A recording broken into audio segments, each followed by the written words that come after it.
In this video, we're going to explore speed, distance, and time. And the most important thing that's going to be asked of you every single GCSE is the formula. Okay, so speed is equal to distance divided by time. And if you want an easy way to remember that, think of any speed like 50 miles per hour.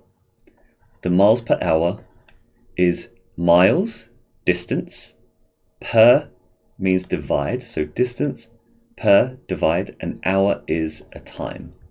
So the units of speed actually give you the formula for speed, and so you never really have to remember it. You could just think of a speed and use this kind of little trick. Now we also have to have an understanding of the distance time graph and the speed time graph. So I've put them side by side here because they often confuse students. Even if they're the exact same shape, they have totally different kind of meanings. So for the first one, this journey, we can imagine, say number 1 here, the first kind of diagonal line. Someone is moving a certain distance in a given time. Okay, so that might take an hour to walk 4 miles or something like that. This diagonal, if we work out the gradient, that gives us the speed. Okay, so the slope of this line will give us the speed in a distance time graph. And then in phase 2 here, they're staying at the same distance, but kind of time is ticking along here. So time is increasing, but the distance hasn't changed. So that means they've stopped or they're stationary. In number 3 here, they've gone some more distance, but the slope kind of looks a bit steeper. So that gives you an indication that they're actually moving faster at number 3 compared to number 1, because the gradient is steeper. It's a bigger number.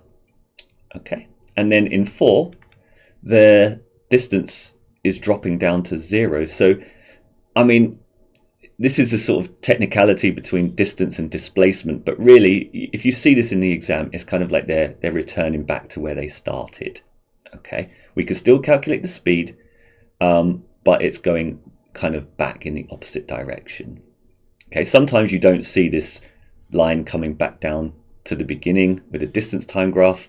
Won't go into that, but that's essentially a very, very common journey that you're going to see. Now, if we do the same for speed and try to analyze that, then in this first phase, we're traveling up to a certain speed, let's say 30 miles per hour. And that takes a few seconds. Okay, that means that the gradient of this line, now that we're on a speed time graph, the gradient gives us the acceleration because we're getting faster. Okay, so we're speeding up or accelerating. In phase 2 of the graph, this horizontal line, this is where the main confusion happens because they think, they've stopped here. All right, but if you think about it, we're at 30 miles an hour for a certain period of time. You're actually moving at a constant speed, steady speed, some people call this constant speed. We haven't stopped, we're still moving. Then we get faster again, so we accelerate, but we're accelerating quicker. Okay, and then in phase 4, we're decelerating. So actually, we come back down to 0 miles an hour at this point here. That's when we've stopped. So here and here are the stop parts of this graph. Okay, there's one other added difficulty for a speed time graph. So they're more common because there's a bit more that we can ask of you.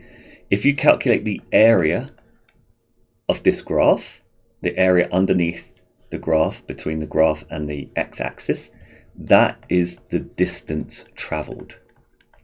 Okay, so you may have to split your graph up into like triangles. We've got a rectangle here.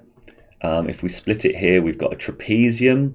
If you're a bit scared of that, then split it into a rectangle and a triangle, and then another triangle to finish here. So add up all of those areas, and that will give you the total distance. If they asked you for the average speed, you would need the total distance divided by the total time. Okay, and that will take into account the differences in the speeds. Okay.